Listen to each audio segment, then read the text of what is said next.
customers know our secrets. We know our secrets. We know all of our dirty secrets. I think our industry, I'm trying to think of how I want to word this. Oh, there's no filters in here. Just give it to us raw. It'll be great. I think our industry. Are you wasting your time and money on inefficiencies in the business? Are sales down and lead conversion rates are low? Are you having problems building or maintaining inventory levels? What does it really take to win in the automotive industry? Get the cars that make sense for your store rather than just wishing at an auction. So it gives you that better control. With over 25 years of experience, Darrell Steed isn't just another industry voice. He's the guy who's out there solving real problems for dealers just like you. They'll even say in the Pacific Northwest where you're at that it's a tougher market. It's, it's tougher to find cars. The market's a little bit softer. And then in the midst of all this, your turn doubled and your profit's up 75%. Yes. The truth hurts only when it should. Are you ready to hear the truths? Darrell is here to unpack the hard truths and the proven strategies that will take your dealership from struggling to soaring. And he is taking it all in the streets, with real talk, open dialogue, unfiltered conversations. This is the podcast series, Street Smarts, powered by SmartWolf Consulting. Everybody, welcome to Street Smarts, powered by SmartWolf. We are actually here with Erica Bruno, who is doing some fantastic things in marketing. And this is a brand new podcast to do a couple different things. One, we're going to be talking about really getting into the truths of the business and how we can change the customer experience. But more importantly, we're going to highlight the people that are in the thick of it, the people that actually put in work. So something that I wanted to do with SmartWolf Consulting, and those of you guys don't know me, my name is Darrell Steed, and I own SmartWolf Consulting, and now Street Smarts is a breakout with a podcast and video series, but we hear from the VPs and the presidents and all these people that are, we'll call it the face of their businesses, but we never really get to discuss and talk to the people that are actually in it and seeing the struggle and having to build those foundations. And so I wanted to give those people a voice, not to mention, I wanted to actually find out what's really going on, not what people think, but what we actually see and know to be happening. With no further ado, let's introduce Erica Bruno. Erica, thank you so much for being on the podcast.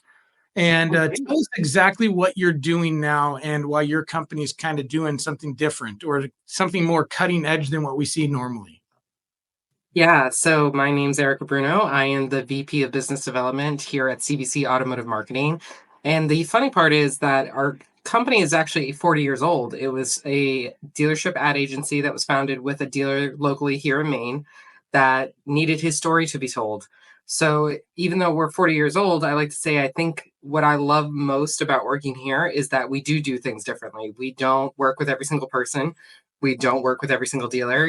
We're very selective about who we work with, and we really bring their stories to life. And I think it's really beautiful to watch. Like, we have dealer groups that we've had business for over 20 years at this point, and watching the evolution of how we market to their customers, where we market to them, is really, really exciting to me. So I'm happy to be here. That's fantastic. I have actually a couple different questions now I want to ask just because of what you said. But more importantly is that, you personally, I've got to meet you at a SudoCon, which I think is a fantastic event. And I've been seeing you doing some really cool things. But tell us a little bit about how you're winning in sense of life, career. You've made some radical changes. You took some chances, which I think that's how you win the biggest, is when you say, hey, I'm just setting out to fail with the intentions that I'm not going to. So I'd love people to kind of get an idea of just where you started and how you've got to where you are now. Yeah, so my story is multi-generational. Actually, you can see in the background, I have an ad. It's one of my grandfather's first ads from his Chrysler dealership, Chrysler Plymouth, back in the 60s, when he opened up his new building. So my grandfather was one of the first Portuguese Chrysler dealers in the nation. And he went on to have about 17 different franchises at one point in time. So it became a big dealer in a time where not many people were having multiple stores.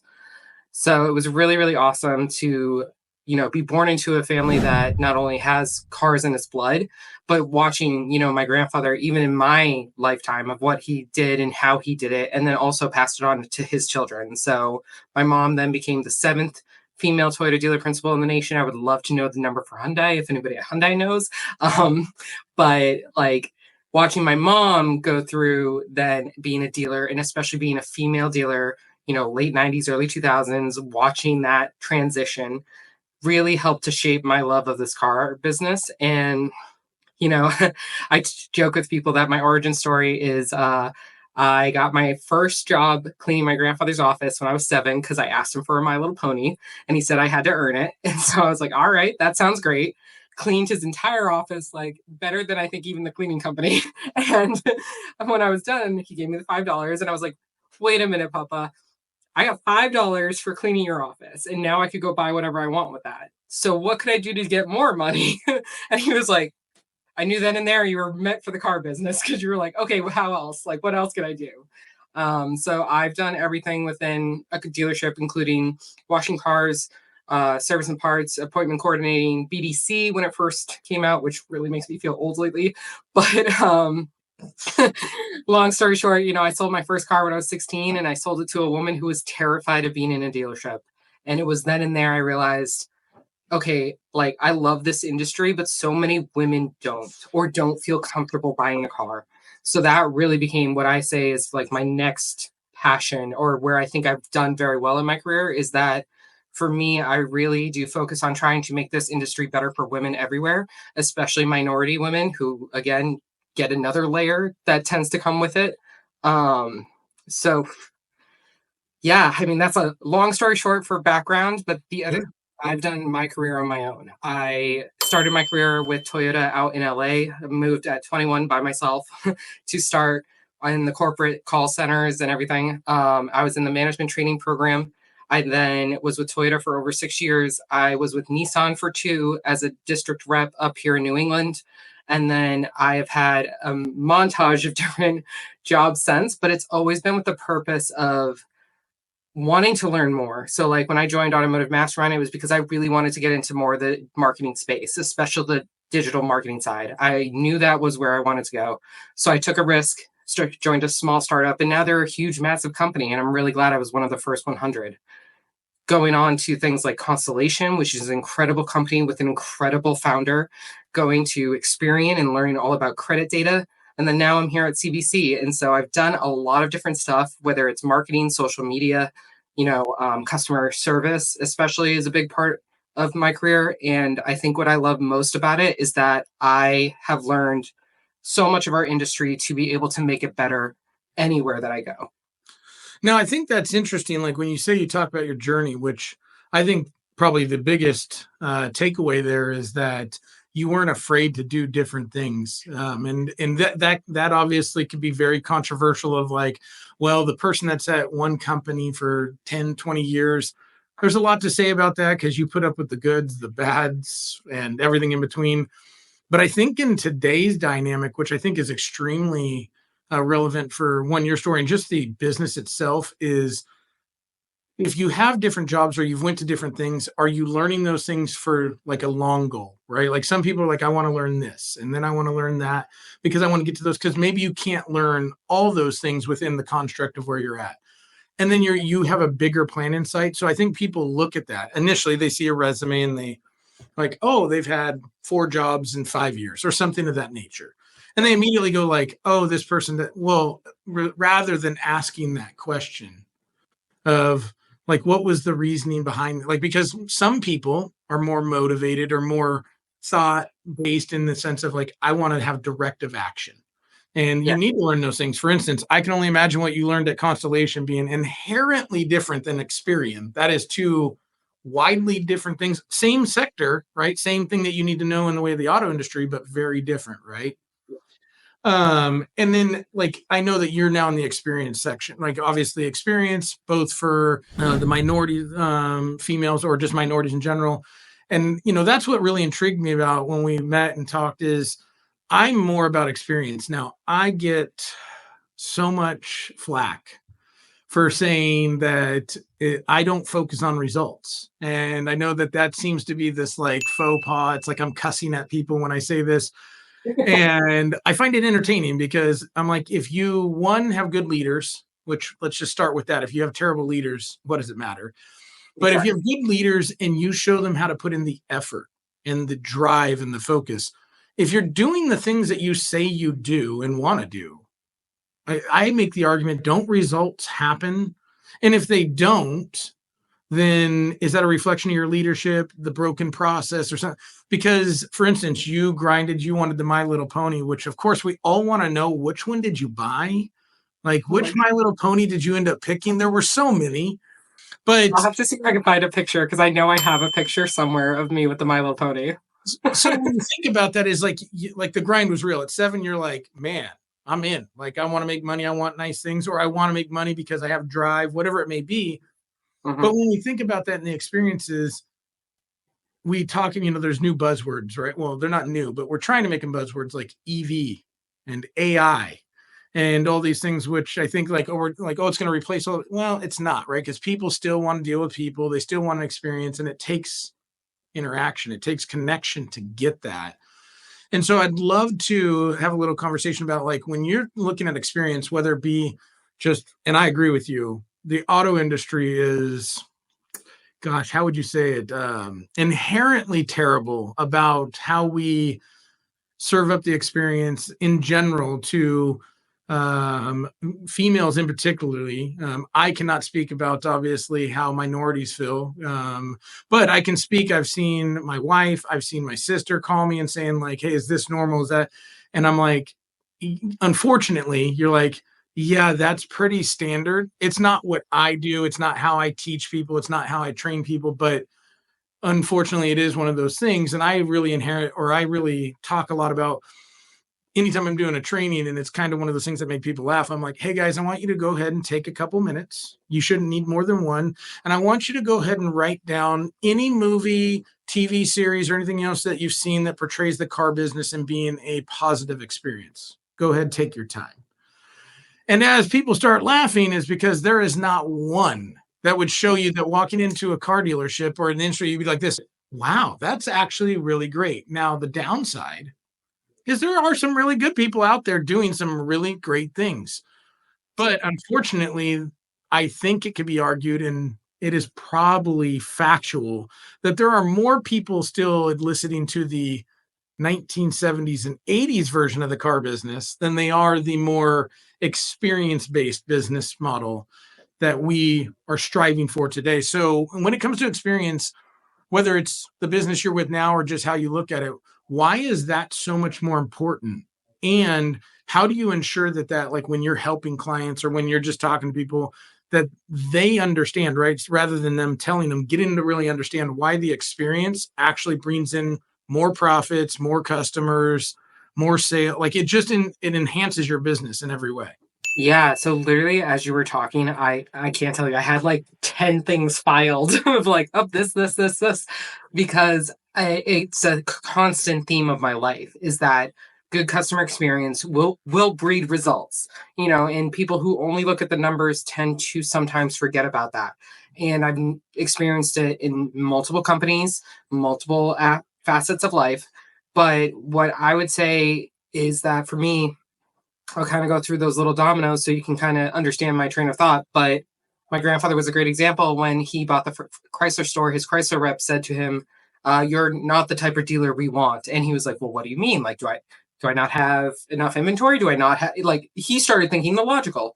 And the Chrysler rep goes, no, you're a little too dark for us. You're not the type of dealer that we want. And he immediately, and when he was telling me this story, he goes, Erica, I want you to think of this anytime you have any type of adversity, any type of, no, that's not going to work. I'll show you. And like, he did. He was like, all right, I'll make a bet with you right now. If I don't sell every single car on my lot by, the end of the year, you can take the franchise back. You don't owe me anything. We're done. And with not even 6 months, he sold every single car. Because what he did is he sold to his Portuguese community. And he knew that his Portuguese community would buy these cars if they had the right person, if they had the right experience. And so, he calls up Chrysler like, hey, I'm out of cars. Like, Yeah, can you send me Just some here. more? Yeah, like, are you gonna buy it back from me now, or like you're gonna send me more? And of course, any rep, I was a rep. You're like, yeah, I'm gonna send you a ton of cars right now. Yeah. So basically, that then goes into the next example, which my mom. So again, 70s, 80s, 90s car dealers, as you said, we didn't have the best experiences, and it was a big boys club and all this stuff. And so when my mom took over, she goes, I want two things: repeats and referrals. She's like, if I'm not doing the right things in my business, I'm not going to get either of those. And it really came down to the customer's experience. And I saw the way that it transformed the way that my grandfather had done business in the area to how she did business in the area. And then when I got to Toyota, I started in the Lexus call center, and I was really excited because I was like, oh my God, I get to be a part of Lexus. But one of the first days they took us into training, and they said, first and foremost, all about Lexus is that you treat each customer as a guest in your home. And that would mean, you make them feel welcome, you give them their favorite foods, you make sure that they're comfy, the bed is good, all this type of stuff that, you wouldn't relate to customer service, but that was their core. And they would always say to us, like, it's not your money, it's Lexus's money, do what's right by the customer. And I'll never forget that, because as I've gone throughout my career, I think the best companies and best leaders that I've worked for really, really hold true to the fact that it's customer experience or it's employee experience that will then give a really good customer experience. They take care of it at every single level. And it's a part of their core foundation. I think that's the other thing when I work with like clients, for example, on branding and, crafting their messages. It's like, well, who are you? Like, who are you as an owner? Who are you as a leader? Who are you in the sense of like, who's your team? What does your team do? And again, goes down to every single employee. What is the type of values that you want your employees to, mirror? Because that's a big part of how you do your business. Sure. And I sometimes get sad when I see, these huge groups that are just taking over dealerships left and right, because there's such an important tie to their communities and their people that they service, that it's like, you got to have some of that in the store, because that's really what American car dealers did really, really, really well for generations. No, I think So that's a good point, right? Like when you think about it, we all know, well, if someone watched this that wasn't in the auto industry, they wouldn't know. So to put it in layman's terms, the service operation is hands down the lifeblood of a dealership. I get it. We all think it's selling cars and everything. It's not. It's like we sell cars, which is the start of the cycle of actually how a dealership operates profitably, which is service and then feedbacks and referrals. And if you don't understand your culture, if you don't understand your community, if you don't understand your neighborhood, if you don't understand, and when I say the word understand, I should actually take that back, right? If you don't connect and actually have, and I hate using the word empathy, but it plays is like having empathy with what they deal with from the outside society. Not that it's your fault, but if you don't understand what they're dealing with and how to address that so that you make them part of your family, or like Lexa said, like mi casa, su casa, my, like, and bring them in, then they're looking for alternatives, right? And so with you saying that with experience, it's refreshing of understanding that, people still understand is like the experience of things is people want to do business with people, and we'll use the word trust, but really that they connect with, that are there in it with them.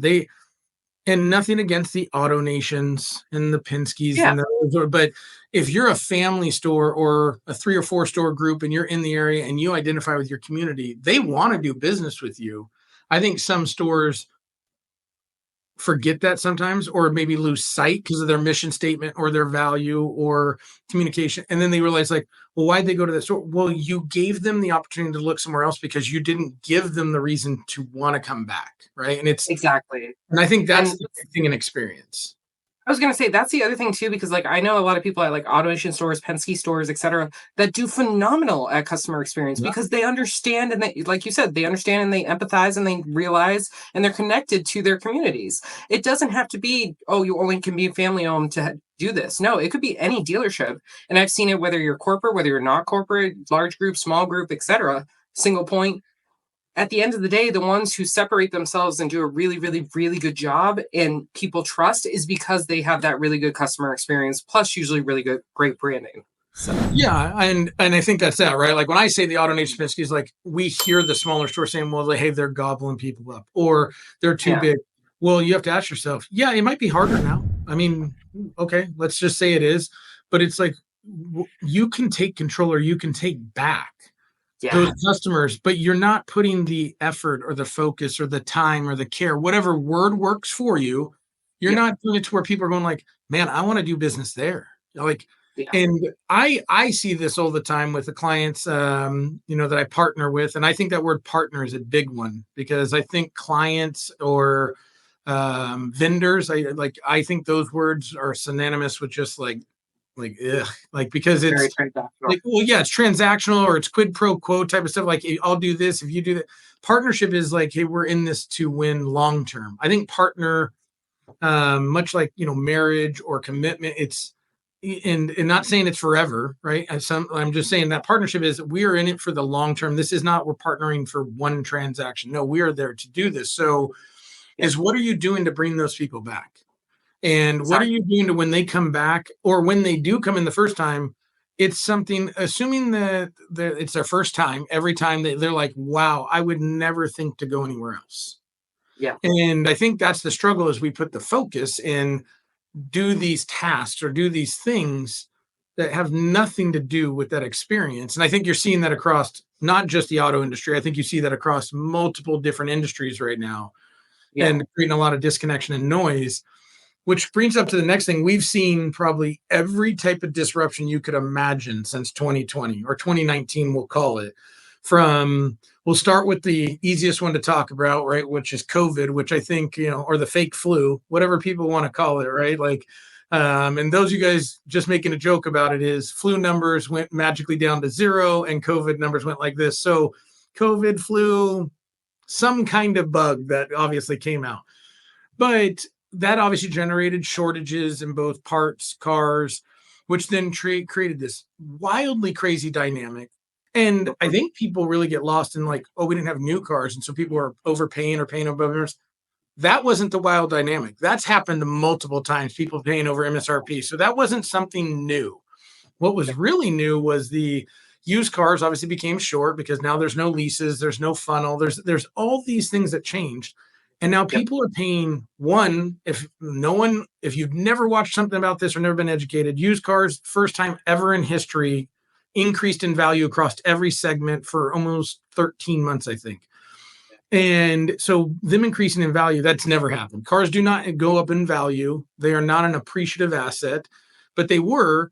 And then people were paying above those numbers, which created this crazy dynamic of now long term putting people in bad financial positions because what goes up has to come down at some point. And it did. And so now we look at used cars, which I know that you probably do a lot of branding, a lot of marketing with your clients and partners.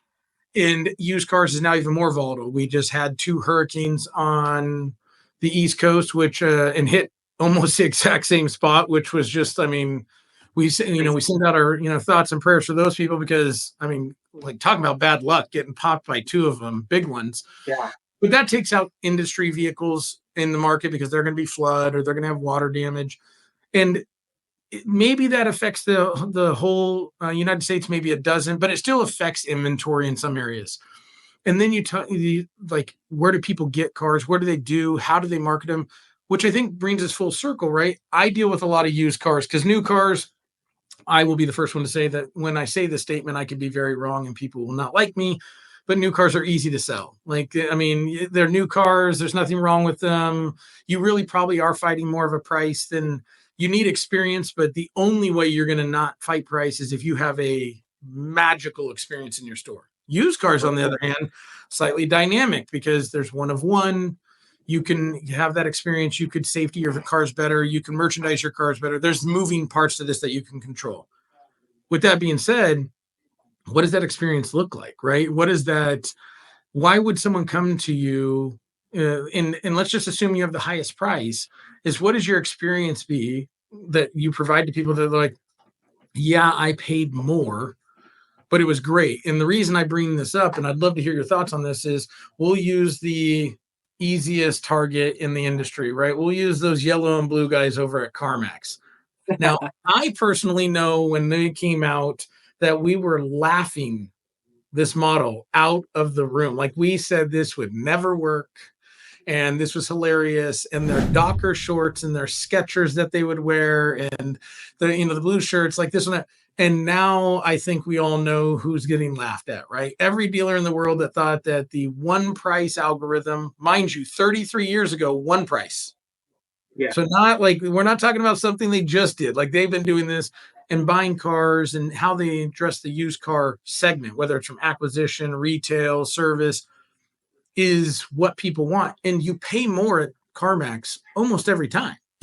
Like, Yep. what you could get a car somewhere else, but that experience is non-threatening. It's it doesn't feel like you're going into the quote unquote sea of vultures, right? Like, Yeah. and so I'd be real curious to see how you see that on your side, and not to mention, like, how do we get better? How does the industry like grab onto that and then realize we have the power to actually create that experience? I mean, you just summed it up. We have the power to create that experience. And that's the thing that drives me insane. Because I said it from the beginning of the pandemic. I said, you know what? I hope everybody remembers this when we're all fat and happy in like a year or so, that all of a sudden it's like, remember how the car business actually is, because used cars especially is going to get even worse, because having worked on the manufacturer side, having worked in dealerships, you don't have the fleet numbers that historically you had in the past of like rentals and taxis and all the other things that were suddenly able to get fulfilled from a fleet side. But you also just don't have the customer UIO on the new side being pumped out as quickly as, some of these manufacturers have in the 5 to 6 years prior of the pandemic. I was like, so your UIO is going to have an increased like, I'm losing my words, but because I'm getting like so fired up about it. Yeah, But hey, that's basically, it's great. going to get so shrunk that now all of a sudden you have this very tiny pool of cars. And these very tiny pool of cars are the only things that are going to be 2020s, 2021s, 2022s, even to a certain extent 2023s, and now we're seeing 2024s being affected by it. So it's not just like 2 to 3 model years from the pandemic, it's going further. And so you have to really shift your mindset around, okay, I have this compression on new cars because I'm just not going to have the inventory that I had prior, or maybe not the ideal inventory that I had prior. So you have to start thinking of those in the sense of like, am I going to be able to get these cars back with hopefully enough mileage under to maybe certify, or, enough of a model year to be able to certify in the future. But now you have to look at that, 2020, maybe 2019s, going back to 2014s, 13s, 12s, 10s, 9s. You're going to have to get older vehicles because you're just not going to have as many available to you within that, again, like late 2019 to 2022, 2023 timeframe that we would have had prior.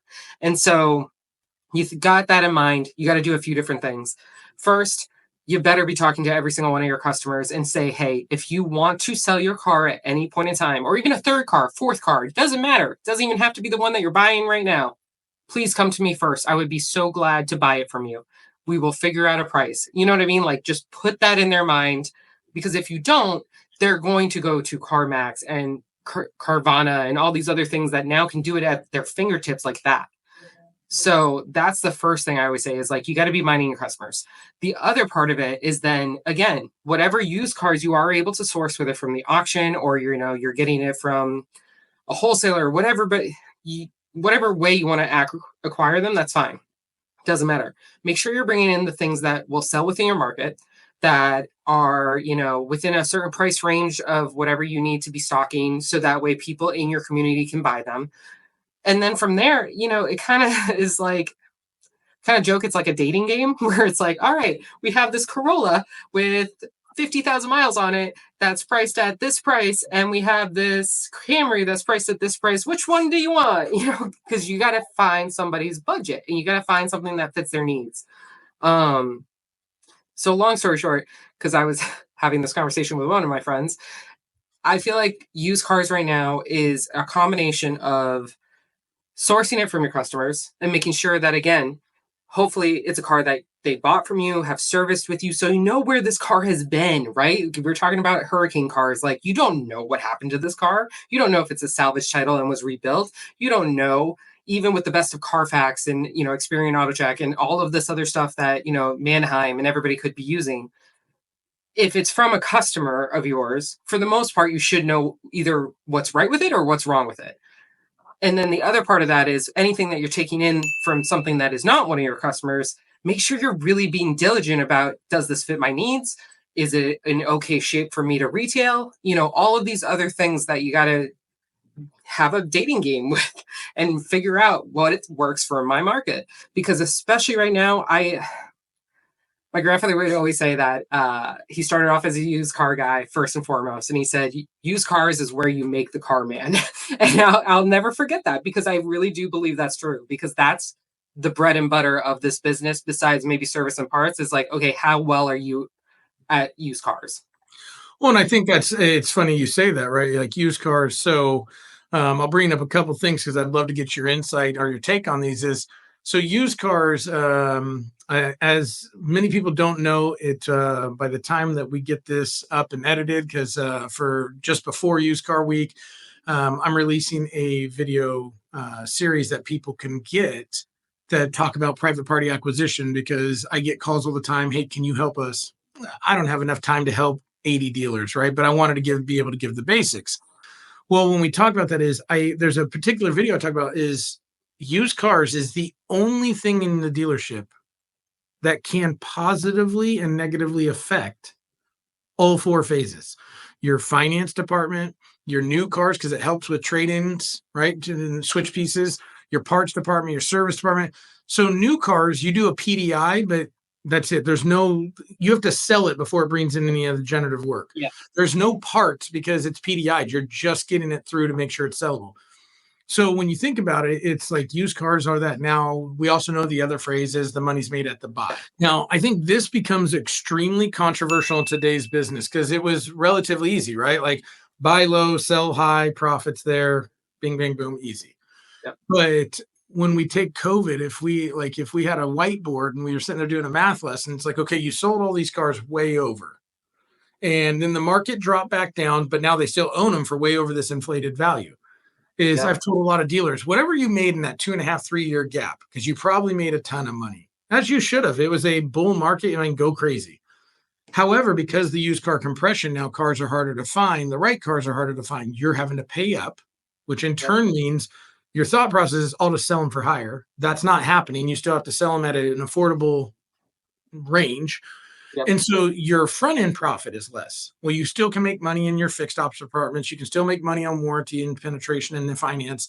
So there's all these areas, but with used cars being able to touch everything, and that's where, like, to be a good operator with like private party acquisition, whether you do the auction or your service drive, like you're talking about, or working your customer base, because these are all parts of the acquisition strategy. Is okay, what are you doing? How are you taking control of it? But more importantly, does anyone know about it? Right? Like, and I really profess to this, and this will be interesting to get your point of view on this, because you see stores. My guess is you guys do a lot of branding and everything else from the sales side, but I would love to hear two things. One, what you think about what I'm about to go into, and two, what your company does from the acquisition side, because that is a brand that, in all fairness, not a lot of people have really thought about, like branding, getting people to sell to them. They brand to sell to them, right? So I'm one of those people in the camp of, I believe buying is 10 times more important than selling any car in your store. Absolutely. And if you make that a focus, like I go in and people say, can you help me build a buying center? Or can you help me with my used car acquisition? Well, the first thing I do is like, how many cars do you retail? How many cars? What's your advertising strategy? What are all those things? And they say, well, why does that have to do anything? Well, if you're not great at selling cars and that's your main focus, it's a safe assumption you're not going to be great at buying it, because you don't make that a focus. So then the next question comes in of like, if you were to make buying the single most important focus, or at least as equal as selling cars, these are 1 and 1A, what would it look like then? Like if you put as many people on buying cars as you do selling cars, like you had a buying team and a selling team, How much would that be, right? And so I'm curious, one, do you think of it like that or similar to it or different? If it's different, please go ahead and just destroy me right now and tell me that I don't know anything. I hear this on a weekly basis. And two, what does your company do with all the branding and marketing you guys do? Because you guys do some really innovative things. How are you approaching that acquisition side to help dealers? Because that's a brand, right? Like acquisition Yeah, is a different brand than 100%. sale. Yeah, so I mean, I 100% agree with you that I think most really good dealers are really good at buying cars. I mean, like my grandfather was a great example of it. My family has continued the, tradition of it, if you will, of like, if you want to be a manager, I need to make sure you know how to buy a car. Like, meaning, what are you looking at? What's the reconditioning costs? What are you buying it at that is works for us, but also for the customer? Like, you always hear steal the trade, steal the trade. Well, sometimes you can't steal the trade, and really you shouldn't in the right situation with certain customers. Like, you gotta make it make sense for not only you, because you would then have to turn around and retail that car like we were talking about, but at the end of the day too, the customer doesn't feel like, oh my god, I just got ripped off, I could have got 10 grand more for my car from Garmin's. Like, it's got to make sense. But on the other side of that is we do it every day. Like, why are we not talking about it? So, like, and this is one of my big things with branding is that, like, branding could be anything. It could be who you are as a dealership or a dealership organization. It could be who you are, Erica, as a person, a professional. It could be what do you do within your business? How do you sell the cars? Whether it's on the new side or the used side, like, how do you buy the cars? And can you set up an operation? And this is one of my biggest pet peeves in the industry is, like, if you think about it, the dealership could have a profit center in literally everything. It could have a profit center in buying. It could have a profit center in F&I. It could have a profit center in recon. It could have a profit center in all these things that we don't necessarily always think of as profit centers can be if you do it the right way and you explain it in the right way to the customer. And that really is marketing and branding, putting together messages that convey what you do, how you do it, but also the experience and the perception of that has to be there, because if it's not, all you're doing is just putting really fancy words to no action. So no, I agree. Like when I see this, and you've probably seen it. I mean, this is no matter where we go in the United States, is I'll see the sign, the banner on the back of a store, on the front of the store, we buy cars. And oh gosh, it kills me every time, because I'm like, okay, so they spent money on the sign, whether it's a couple $100, $1,000, depending on how big this sign is. Yeah. And it's generic. We buy cars. There's no action message. There's nothing. But then you walk in there and you're like, I'm here to sell my car. And it's like deer in the headlights. I mean, eyeballs are huge. They're like, I don't know what to do. And so, like you said, it's kind of like, so you say something, but do you actually do it? But then more importantly, I think the other side of it is okay, if we agree, or people even think that it is something that should be focused, right? So we know we need to sell cars, but we focus and we at least think this is 1A or even second most priority is buying cars. Then we get into the training aspect or the education. I know training is one of those weird words. We like to say we do it and then we never really have a plan, but why aren't we, like, what does that look like in your store? How much time do you focus on training them, the conversation? Now, I know when I first got in the business, you had to learn how to evaluate a car before you ever had a chance to sell one, because you would identify certain things that would devalue a car. That didn't mean you knew cars. There were just certain things you went after. And it's when you ask a lot of people is like, oh yeah, we do training all the time. Okay, how much of it is on the conversation or devaluation? And maybe that's the wrong way of saying it, the actual evaluation of the car with your salespeople to customers, or if you're buying cars, how they go about it and what's it. And they go, well, yeah, we show them a walk around. Okay. And we'll save that for a different podcast, because we could spend hours just on that. Because boy, that would get me fired up and I'd be losing my mind. But when you're doing this walk around, whether it's the old school silent walk around, which, oh boy, like I've seen so many versions of this that like it's super cringy, or it's an active or interactive walk around, which I more subscribe to because it keeps us in conversation, is how much time do you spend on that to where a person can do it cold? Like no practice. There's no fumbling over it. It's like when they're engaging, it's truly conversational now. It doesn't feel like I'm doing this. Okay, folks. So the next thing is 1 second. I need to ask you this, to where it's scripted. And they go, well, yeah, we don't really have enough time for that. And so I immediately go, wait a minute. We don't have time to ensure One, our people are confident. Let's get to experience in a hot second. We don't make sure our people are confident in what they're doing. They're educated in what they should talk about so they don't sound like a blabbering idiot, and that they can actually convey that experience, or that they can put out an experience that is directly resulted to how your store is viewed. You don't have time for that. And I'm just curious, like, do you hate money? Do you not like money? Do you because then at that point, all you have is money.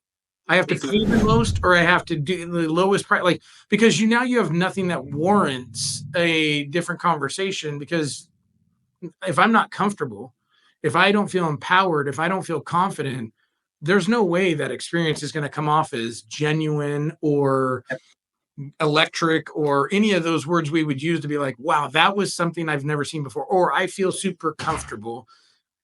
And I just think that's interesting that we don't focus on the marketing, two, the experience part of it, but three is like, why aren't we trying to make sure our people are even in the position to provide an experience?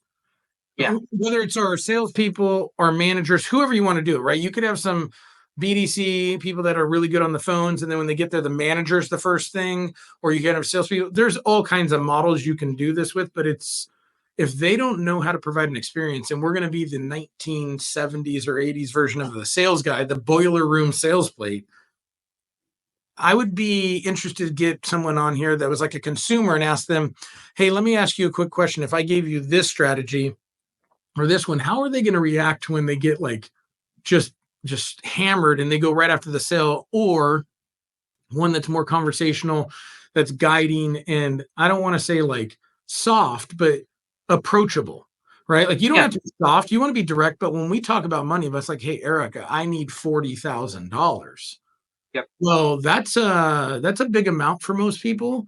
And if I don't make them feel comfortable or connected, or they don't trust me, or they don't feel like we're on the same, that's going to be a very difficult conversation. So I always find it odd that we don't spend that time of training and making it to where, hey guys, this is our marketing. Erica's got this campaign set up for us.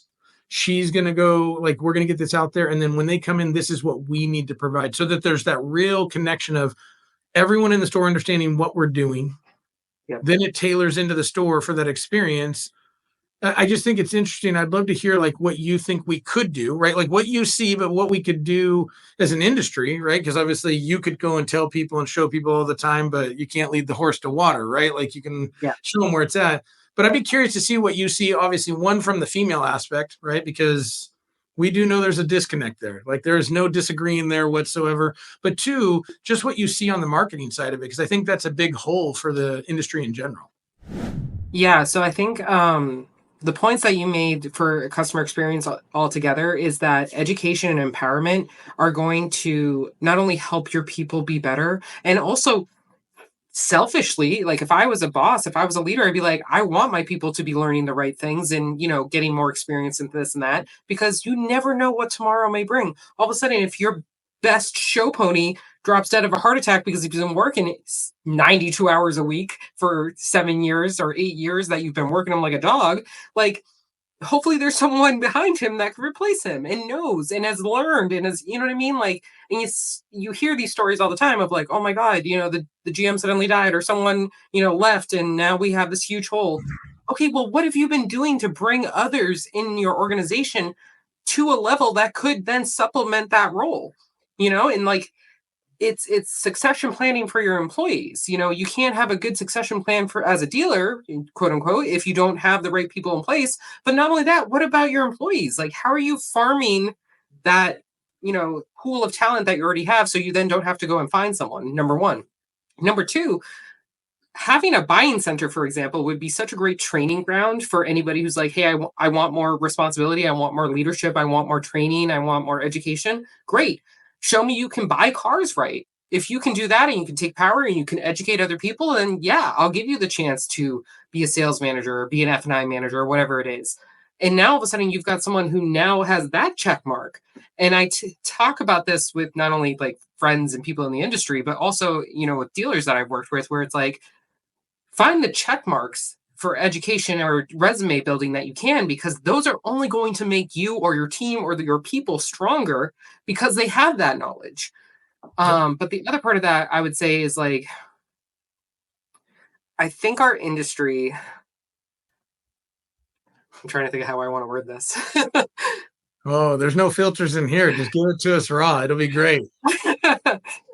I think our industry has had a lot of gatekeeping for decades, where it's like, this younger generation doesn't know what I had to do, you know? And I make fun of it because like I heard it all the time. But like, I think, you know, and I joke with people that I got 50 years of advanced knowledge, which was like really great foundational knowledge for me to build on. But what I as a younger person, as a female in this industry, what I wish I had more of as soon as I entered was mentorship, was education, was people who said, I want you to be better than I was. I want you to know what I had. And granted, I got that in my grandfather, I got that in my mom, but like not everybody does. And I've seen a lot of very talented people leave this industry in droves because they didn't have that, because they didn't have that, hey, I'm going to challenge you a little bit more to grow. I'm going to challenge you a little bit more to do this. And I'd really love to see that ending, because we're seeing it end in other industries, especially in this, you know, market that we live in, the time that we live in, the world we live in, whatever you want to say. We have younger generations that I hear it all the time. They can't answer a phone. They can't send an email. They can't, because they weren't taught. They weren't taught how to. So what are you going to do as their leader to teach them? And historically, we've always, you know, rewarded the top performers, the ones who get all the results. And while I agree, results are important to a certain degree, you have to look past of, are they actually leadership material? Can they actually teach people? Can they mentor people? Can they grow people? Because again, we are a people business at the end of it all. So it doesn't matter if they're buying cars, selling cars, servicing cars, doesn't matter. Can you teach them along the path to say, here's your little bubble now, but your bubble's going to grow bigger as we go on this path together, hopefully. And if not, great. I've given you amazing training that you can then go and do and implement somewhere else. And I think that's the other part, is some dealers get so wrapped up of like, oh no, like I can't teach them anything, because then if they defect and go somewhere else, you know, they're going to take all my trade secrets. There's really not that much trade secrets anymore in the industry, if you will, like, especially now with social media and like everything else, like customers know our secrets. We know our secrets. We know all of our dirty secrets. Like, it's not what it used to be, and that's okay. But I think the ones who are really going to be successful are the ones who are say, hey, you know what? It's not the same anymore. I need to adapt. I need to, you know, grow. I need to grow my people along with me. And really good leaders have that vision and bring those people on that road. You know, it's funny that you say that about like mentorship and training. Like, I know when I entered the business and the training regiment was baptism by fire. It was go out there, up some people, get them in here, turn them to the next guy. And if you dropped them, you were going to get your head rung in. If you skated someone, you were going to be in a fight. I mean, it was like everything you've seen in a movie, just so we're clear, was 100% real. Like, this isn't Hollywood. They may have made it a little bit more dramatic, but that stuff legitimately happened. Yep. And I look at the mentorship is that it's funny because you said it. I mean, you said it in a much nicer way than what I'm going to say right now is we don't have a construct in the auto industry that doesn't elicit fear, right? We're afraid someone's going to take our job. And I was very fortunate. I got to work with two GMs that were uniquely different about how they dealt with things. So one, his name was Billy Knowlton, and he would have everyone in there that was not salespeople unless they wanted to come in. But if you're a closer, a manager, or anything else, when he did the statement meeting and advertising, he invited everyone to that meeting because he wanted everyone to understand, because he's like, my job is to get you to understand what I'm doing, how I see it, and then know these things. And then you can choose to do whatever you want with it. Now, the dealership still ran like a boiler room sweatshop. I mean, like, it was like, you still were like, but he at least empowered people that way. Then I got to work with Ray Bischoff and Scott Beal, and I mean, listen, you like them, you don't like them. What I will tell you is why I think they're some of the smartest people is they understood one principal thing. They don't need to know everything.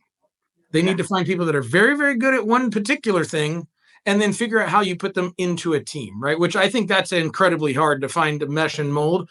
But then they were like, I'm gonna let you do what you're good at.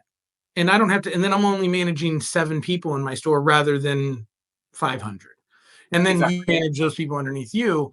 And I think it's a fear paradox, right? Of like, if I train you, Eric, on everything I need to know, my trade secrets, which I agree with you is so comical on so many levels, right? Unless you have an AI algorithm that somehow gets you slightly better, fine, right?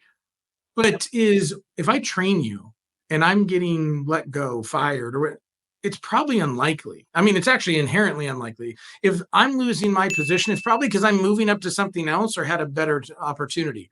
Exactly. Because if you're training all those people, you're training everyone to understand what you're doing. And like you were talking about earlier, could you imagine a GM? And I know there's some out there, I've talked to a couple of them, where you empower your people, you make training a focus, experiences a focus. How hard is that GM really working? Like, wouldn't it be nice you're a GM, an owner, and you're like, I just roll in here to collect my check because my team Yeah. it does what they need to do, because you're not sitting there and you don't have turnover, you don't have all these other things that run into it. It's because you're like, no, this is what we're going to do.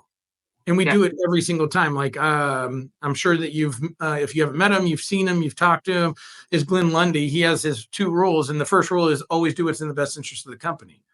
Yeah. Right. And he has no schedule at his store, which still to this day baffles my mind. Okay. I am baffled by this. But the reason he did it is like they know the store has to be covered. So they have to figure it out. They Yep. communicate with each other. They figure out who needs what. So now you're, again, like you said, you're a family, you're working together, you're doing all these things. But when you think about that, when it comes to, used cars, acquisition, the marketing is like I really focus on like, hey guys, where do you start? Right. Like, and I think that's it. We've never given people where to start. Like, we can go into every single store and they'll tell you they have some kind of training program or their managers train this, but I go in and I'm like the bad guy, right? Because I go like, well, so your managers train your new salespeople. Let's just go down this road for a second. And like, where did you send them to be an effective trainer? Yeah. Or are they still just doing the same things they were taught 10 years ago, 20 years ago, 30 years ago, whatever it may be, that Yep. I won't argue was effective at that time. But Exactly. we can easily make an argument that is not only effective, but our younger workforce coming in, we'll call it the under 30s. Okay. Yeah. Maybe even the mid 30s, but we'll say under 30s for sure. If you communicate with them like you would me when I first got in the business, these people will be gone out of your store in a week, Yep. because there was no grace. There was no empathy. I mean, I probably got yelled at 40 times a day. And Yep. for nothing other than like I didn't know, but you just kind of took it and dealt with it. Now you have to communicate differently. So you ask if your managers aren't trained, or that they're not seeking a higher education in the sense of different ways to do it, communicate different processes, educating themselves to newer ideas. For instance, we created a mastermind group, which is coming out, and it's where does the stores that say they have a buying center acquisition strategy, or like you said, someone wants to do more. Okay, you can sign up for this, right? Obviously, you're paying for it, but you're going to pay to get educated. But then you get one subject a month. You really hone down on it. But at the end of this, it's like now I have those building blocks. Whether we hear it all the time. A GM gets a new job, really isn't prepared for it. We get a used car manager. He took the job. He knows a lot or a little bit, but he doesn't know everything. And he says, well, why would you allow that person to make mistakes at your behest, right? Like they can like cost you money. Why wouldn't you invest in your people? Or, and we'll just go ahead and throw this out there, as a person, why wouldn't you invest in yourself so you better yourself? But assuming that your store was forward thinking, why wouldn't you invest in them and make sure, I want to make sure that they're suited to make me the most amount of money?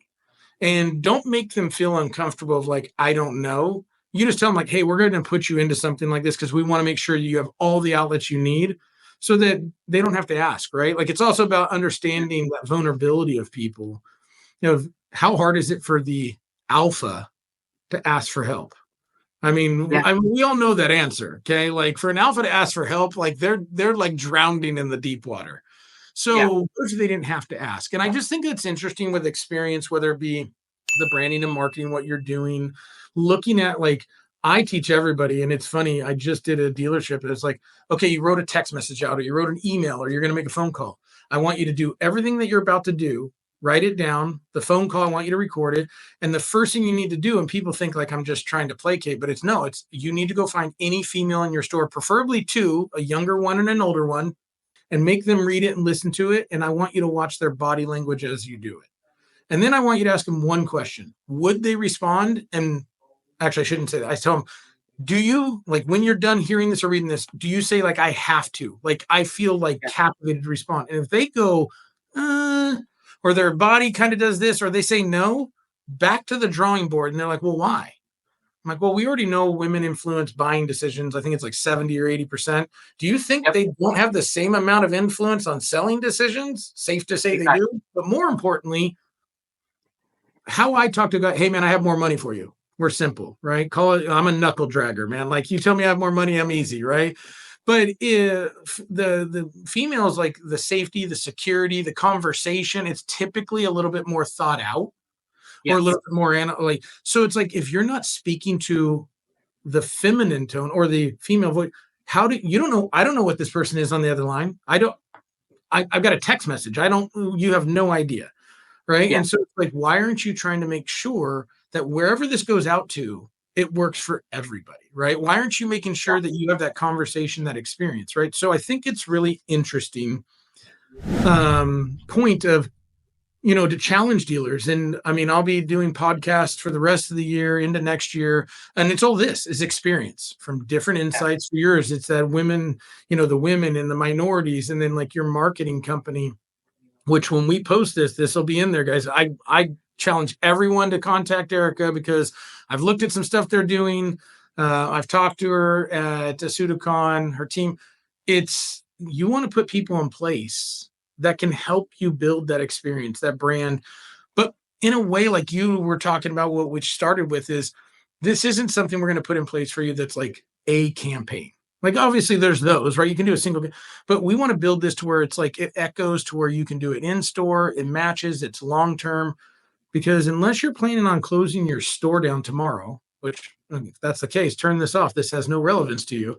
Like, let us help, right? Let, people like myself or Erica help you build something that's going to last the test of time. Because there's nothing worse than, and if you've read my ebook or you hear me talk, I hate this word. So when I use it, this is why you see the indigestion starting. If you're going to try something, which is not a real word, just so you know, try is not an action. It's a thought. Is you can't try anything. You do or you don't, right? Yoda was right. But if you're going to do it, why would you ever do anything like half-ass or 30% or like do everything to fail? Do everything to failure in the sense of, I'm going to do this to fully succeed. I'm not saying fail at it, but I'm doing this like it's either working or it's not working. I don't want to do it and I only kind of did it. And then you're wondering why it failed. Well, I can tell you why it failed, because it's just like used cars. Right now, acquisition is kind of exciting, kind of a thing. I've been building buying centers since 2010, and we're just now talking about them. That's why it's so hilarious. CarMax has been doing their business model for 33 years, 34 years, and we're just now saying they're a perennial powerhouse. Read a room. So don't kind of do anything, because if you want to win, you have to be all in, right? You have to do it. And you have people like Erica. Could you imagine getting someone on your team like Erica, who, as you guys can see, she's passionate. And by the way, she's being very timid right now. She gets super fired up about this stuff. I've seen it. Can you imagine having someone like this that cares, believes in it, and goes to war for something like this? How do you lose? Even if whatever is built, you're like, it doesn't matter. Like, you're getting someone that is in it. Like, hey, if we fail, we failed. Like, listen, I'm in the sinking ship with you, but I'm also in the ship that's going super fast, right? And it does take a little bit of failure to find the success. And when I say failures, tweaks. Not a marketing campaign that the whole thing implodes. No, maybe one piece of it didn't work, but the other 5 pieces did. Okay, we tweaked this one piece, and then we go to the moon with this thing.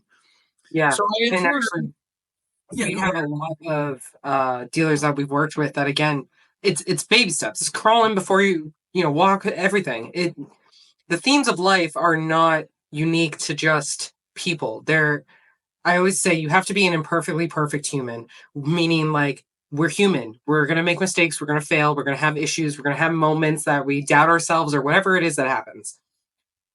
At the end of the day, like we've been talking about the entire time, people want to connect with other people. So how do you do that? You say who you are, what you do, how you do it, and it's baby steps along the way to ensure that it's not just a very fancy sign that you have outside of your door. It's every single person embodies that mission, that value statement, whatever it is that you're going to go off of, and be able to say, hey, we are so and so organization or so and so dealership group, and we buy your cars, we sell cars, we service cars, in whatever capacity you want to.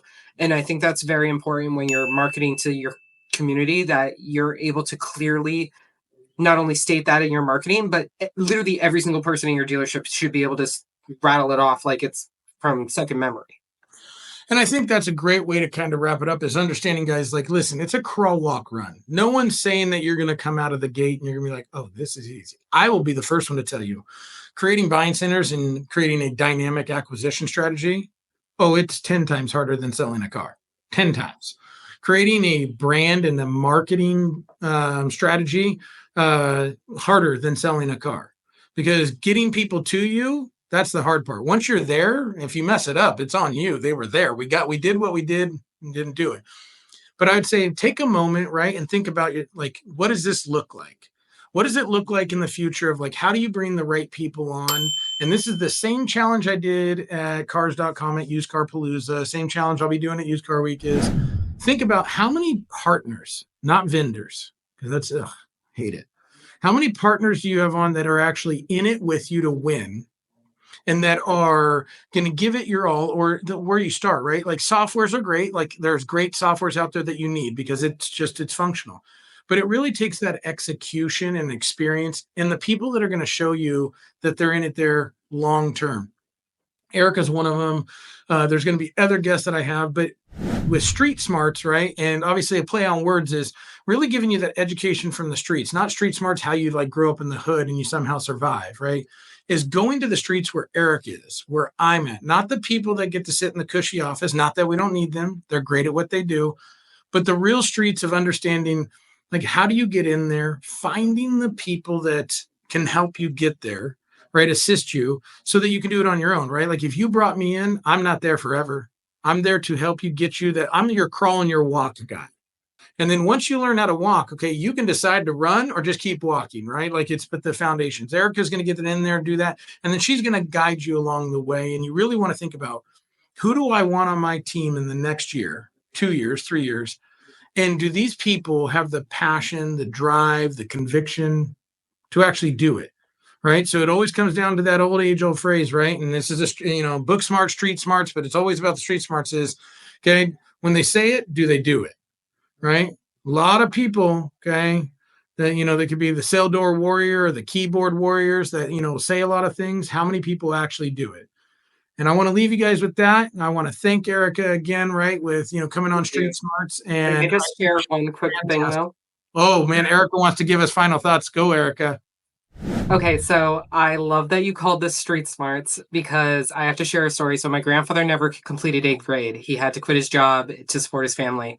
And so when, going through high school and everything, I hated high school. I was really bullied. I was like, I don't know if I want to go to college. And he goes, you're going to college. And I was like, but Papa, like, you didn't go to college. Like, I can do this on my own. I know I can do this in the car business.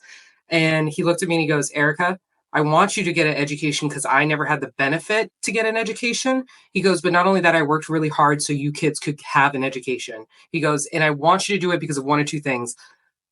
I want you to be book smart because I did not have the opportunity to be book smart, but I know that you're already street smart. I've taught you a lot about the streets and how to, survive in the real world. He goes, but having that diploma will get you into rooms that I could never get into. He's like, so you're going to be great on your street smarts, but I want you to be book smart. So the fact that your name is Street Smarts really meant a lot to me today. So, and that's what it is. And you'll see a couple people that maybe are like echelon VP stuff like that, but you're going to see a lot of people like you, me. These are the people in the streets, guys. And I, like Erica said, book smarts is great. I was 3.9 GPA in high school. I went to college. I got a degree. Oddly enough, I'm now starting to use a piece of my degree, but for most of my life, it was not the degree I was using. But the street smarts, whether you had a hard upbringing, a tough upbringing, you were in a bad area, but street smarts from this is like, we buy off the street, we do acquisition. I focus on buying centers, but it's who's in the streets, who's actually out there, right? We'll call it the what is it, the Jets and the Sharks, right? Like who's in there, like actually going to war for you, right? Of like making it happen, because we can talk about that and be book smart and analyze that. And I'm all about facts and data, but at the end of the day, you still need someone that can execute it. And execution's done in the streets. And I think it really matters when we hear from people that are actually in it. And so that's why this was really important to me. One, the podcast, the video series that's coming out that people can subscribe to, which if you're looking for acquisition, that's going to help. But I think it's great. And I didn't tell Erica this, but she is actually the first person on Street Smarts because we did it on Monday. So she's the inaugural podcast. Yay. And so if you guys, when you guys see this, okay, please reach out to her, reach out to me. I think it'll be great. If you guys are at Used Car Week, come by and say hi. Erica, are you going to be there? Unfortunately, Used I'm Car not. Week in Scottsdale, you're not going to be there? Oh, man. And hey, just so everybody knows, okay, so that we're all on the same page, Erica, you are having a fantastic hair day. And she knows I said that. So, but thank you for coming on, and I will talk to you soon, Erica. Thank you, Darrell.